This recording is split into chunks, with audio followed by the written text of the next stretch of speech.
ఉత్తర తెలంగాణలోని Karimnagar, Adilabad, Nizamabad, Medak పట్టభద్రులు teacher MLC స్థానానికి, Khammam, Nalgonda, Warangal teachers MLC స్థానానికి నామినేషన్ల గడువు ముగిసింది. భారీగా నామినేషన్లు దాఖలయ్యాయి. కరీంనగర్, ఆదిలాబాద్, నిజామాబాద్, మెదక్ పట్టభద్రుల స్థానానికి 100 మంది, టీచర్ల స్థానానికి 17 మంది తమ నామినేషన్లు దాఖలు చేశారు. ఊహించినట్టుగానే ప్రధాన ప్రతిపక్షం బీఆర్ఎస్ పోటీకి దూరంగా ఉంది. అయితే బీఆర్ఎస్ నేతలు ఇద్దరు స్వతంత్రులుగా నామినేషన్ వేయడం ఇప్పుడు ఆసక్తికరంగా మారింది. కాంగ్రెస్ పార్టీ సైతం ఒకే స్థానంలో నామినేషన్ దాఖలు చేసింది. బీజేపీ 3 స్థానాల్లో నామినేషన్లు వేసింది. దీంతో ఎమ్మెల్సీ ఎన్నికలపై ఇప్పుడు సర్వత్రా ఆసక్తి నెలకొంది. దీనిపై ప్రైమ్ 9 స్పెషల్ స్టోరీ.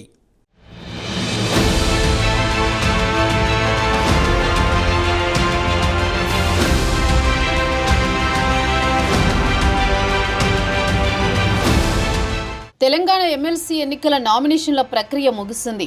ఉత్తర తెలంగాణలోని కరీంనగర్, ఆదిలాబాద్, నిజామాబాద్, మెదక్ పట్టభద్రుల స్థానానికి భారీగా నామినేషన్లు దాఖలయ్యాయి. పట్టభద్రుల స్థానానికి 100 మంది, టీచర్ల స్థానానికి 17 మంది నామినేషన్ వేశారు. 11వ తేదీన నామినేషన్లు పరిశీలిస్తారు. 12, 13 తేదీల్లో నామినేషన్ల ఉపసంహరణకు గడువు ఇచ్చారు. కరీంనగర్, నిజామాబాద్, ఆదిలాబాద్, మెదక్ పట్టభద్రులు టీచర్స్ 2 ఎమ్మెల్సీ స్థానాలకు చివరి రోజు భారీగా నామినేషన్లు దాఖలయ్యాయి. పట్టభద్రుల స్థానానికి 51 మంది నామినేషన్ వేశారు. కాంగ్రెస్ అభ్యర్థిగా ఆల్ఫోర్స్ నరేందర్ రెడ్డి, బీజేపీ అభ్యర్థిగా అంజిరెడ్డితో పాటుగా మొత్తం 100 మంది నామినేషన్ దాఖలు చేశారు. ఇక టీచర్స్ ఎమ్మెల్సీ స్థానానికి చివరి రోజు 8 మంది నామినేషన్ వేశారు. 6 రోజుల్లో టీచర్ స్థానానికి బీజేపీ అభ్యర్థిగా మల్క కొమరయ్యతో పాటు 17 మంది నామినేషన్ వేశారు. చివరి రోజు కాంగ్రెస్, బీజేపీతో పాటు స్వతంత్ర అభ్యర్థులు భారీగా ర్యాలీలో నామినేషన్ దాఖలు చేశారు. మంత్రులు ఉత్తమ్ కుమార్ రెడ్డి, శ్రీధర్ బాబు, పొన్నం ప్రభాకర్, కొండా సురేఖ, సీతక్క, జూపల్లి కృష్ణారావు, పీసీసీ చీఫ్ మహేష్ కుమార్ గౌడ్తో కలిసి కాంగ్రెస్ అభ్యర్థి ఆల్ఫోర్స్ నరేందర్ రెడ్డి నామినేషన్ దాఖలు చేశారు. ఎమ్మెల్సీ నామినేషన్ల సందర్భంగా కరీంనగర్ కలెక్టరేట్ వద్ద స్వల్ప ఉద్రిక్తతకు దారితీసింది. మంత్రుల వాహనాలను కలెక్టరేట్లోకి అనుమతించడంతో స్వతంత్ర అభ్యర్థి సర్దార్ రవీందర్ సింగ్ ఆందోళన వ్యక్తం చేశారు.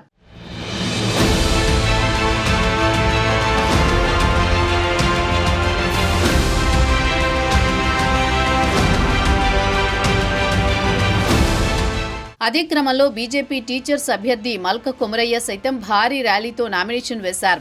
ఎమ్మెల్సీ ఎన్నికల్లో బీఆర్ఎస్ పోటీకి దూరంగా ఉండగా ఆ పార్టీ నుంచి టికెట్ ఆశించిన కరీంనగర్కు చెందిన మాజీ మేయర్ సర్దార్ రవీందర్ సింగ్, ట్రస్మా ప్రతినిధి యాదగిరి శేఖర్రావు పోటాపోటీ ర్యాలీలతో స్వతంత్ర అభ్యర్థులుగా నామినేషన్ వేశారు. అభ్యర్థుల ర్యాలీలతో కరీంనగర్ సందడిగా మారింది. ఎమ్మెల్సీ ఎన్నికల సందర్భంగా కరీంనగర్లో అధికార కాంగ్రెస్ పార్టీ కరీంనగర్లో కదం తొక్కింది. పట్టభద్రుల ఎమ్మెల్సీ కాంగ్రెస్ అభ్యర్థి ఆల్ఫోర్స్ నరేందర్ రెడ్డి నామినేషన్ సందర్భంగా భారీ ర్యాలీ నిర్వహించారు. పలువురు ఎమ్మెల్యేలు, ఉమ్మడి 4 జిల్లాలకు చెందిన కాంగ్రెస్ నాయకులు, కార్యకర్తలు పెద్ద సంఖ్యలో పాల్గొన్నారు. మంత్రుల సమక్షంలో కాంగ్రెస్ అభ్యర్థి నరేందర్ రెడ్డి నామినేషన్ దాఖలు చేశారు. కాంగ్రెస్ పార్టీ అంటేనే ఉద్యోగాల పార్టీ అని, నిరుద్యోగులకు బాసటగా ఉన్న పార్టీ కాంగ్రెస్ అని ఈ సందర్భంగా స్పష్టం చేశారు. ఆ పార్టీ నేతలు పట్టభద్రులకు ఉద్యోగాలు కల్పించడమే మా లక్ష్యమని తెలిపారు. 10 ఏళ్లలో 50,000 ఉద్యోగాలు కూడా బీఆర్ఎస్ ప్రభుత్వం ఇవ్వలేదని ఆరోపించారు. ఏడాదిలో కాంగ్రెస్ ప్రజా ప్రభుత్వం 55,000 ఉద్యోగాలిచ్చిందన్నారు. భారతదేశ చరిత్రలో కులగణన చేసిన ఘనత కాంగ్రెస్ పార్టీదేనని, మాట ఇస్తే తప్పని పార్టీ కాంగ్రెస్ అని తెలిపారు.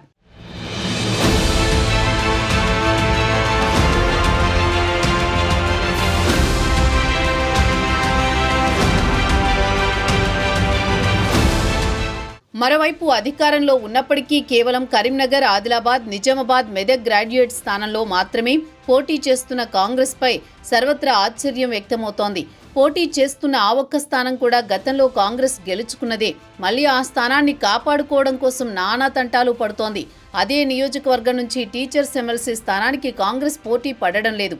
మరోవైపు ఖమ్మం, వరంగల్, నల్గొండ టీచర్ ఎమ్మెల్సీ స్థానానికి కూడా కాంగ్రెస్ పోటీ చేయడం లేదు. దీంతో పలు అనుమానాలు వ్యక్తమవుతున్నాయి. ఆ 2 చోట్ల ఫలానా అభ్యర్థికి సపోర్ట్ చేస్తామని కూడా ఇంతవరకు చెప్పలేదు. ఇంకోవైపు బీజేపీ 3 స్థానాల్లో పోటీ చేస్తూ తనకు ఎదురు లేదనే స్థాయిలో ప్రచారం కూడా చేస్తోంది. ఖమ్మం, వరంగల్, నల్గొండ టీచర్స్ నియోజకవర్గంలో బలం లేకపోయినా బీజేపీ తన అభ్యర్థిని పోటీలో దింపింది. ఉత్తర తెలంగాణలో ఉన్న బలం బీజేపీకి తూర్పు తెలంగాణలో లేదు. అయినా సరే ఎమ్మెల్సీ ఎన్నికల్లో అభ్యర్థిని పోటీకి నిలపడంపై సర్వత్రా ఆసక్తి నెలకొంది. కేంద్రంలో అధికారంలో ఉండడం కాషాయ పార్టీకి కలిసి వస్తోంది. రాష్ట్రానికి కేంద్రం ఎంతగా నిధులు ఇస్తుందో బీజేపీ నేతలు ప్రచారంలో చెబుతున్నారు. ఈ ఎన్నికల్లో సత్తాచాటి రాబోయే శాసనసభ ఎన్నికల్లో అధికారాన్ని చేపట్టాలని బీజేపీ అధినాయకత్వం భావిస్తోంది.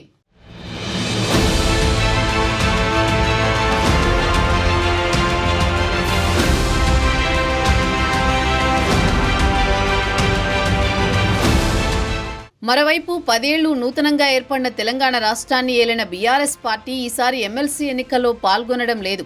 శాసనసభ ఎన్నికల్లో ఓటమి తర్వాత బీఆర్ఎస్ ఇబ్బందికర పరిస్థితి ఎదుర్కొంది. బీఆర్ఎస్ అధినేత కేసీఆర్ కుమార్తె ఎమ్మెల్సీ కవిత ఢిల్లీ లిక్కర్ కేసులో అరెస్టు కావడం, ఆ వెంటనే వచ్చిన లోక్సభ ఎన్నికల్లో ఒక్క స్థానం కూడా గెలవలేకపోవడంతో బీఆర్ఎస్ చతికిలబడింది. పైగా ముఖ్య నేతలపై కేసులు నమోదవుతున్నాయి. దీంతో ప్రస్తుతం ఎమ్మెల్సీ ఎన్నికలకు దూరంగా ఉందని తెలుస్తోంది. కనీసం ఫలానా వాళ్లకు ఫలానా పార్టీకి సపోర్ట్ చేస్తామని కూడా చెప్పలేని స్థితిలో ఉంది బీఆర్ఎస్.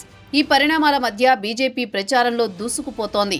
ప్రధానంగా ఉత్తర తెలంగాణలోని 2 ఎమ్మెల్సీ స్థానాలపై గట్టిగా గురిపెట్టింది. అక్కడి ఉమ్మడి 4 జిల్లాల్లో బీజేపీకి 4 ఎంపీలు ఉండడం కలిసొస్తుందని రాజకీయ విశ్లేషకులు చెబుతున్నారు. కాంగ్రెస్ అధికారంలో ఉన్నప్పటికీ కేవలం గతంలో గెలిచిన స్థానానికే పరిమితం అవడంపై రాజకీయ వర్గాల్లో చర్చ నడుస్తోంది. ఈ పరిణామాల మధ్య ఎమ్మెల్సీ ఎన్నికలు ఎలా ఉండబోతున్నాయో, ఫలితాలు ఎలా వస్తాయో తెలియాలంటే ఎన్నికల వరకు వేచి చూడవలసిందే మరి.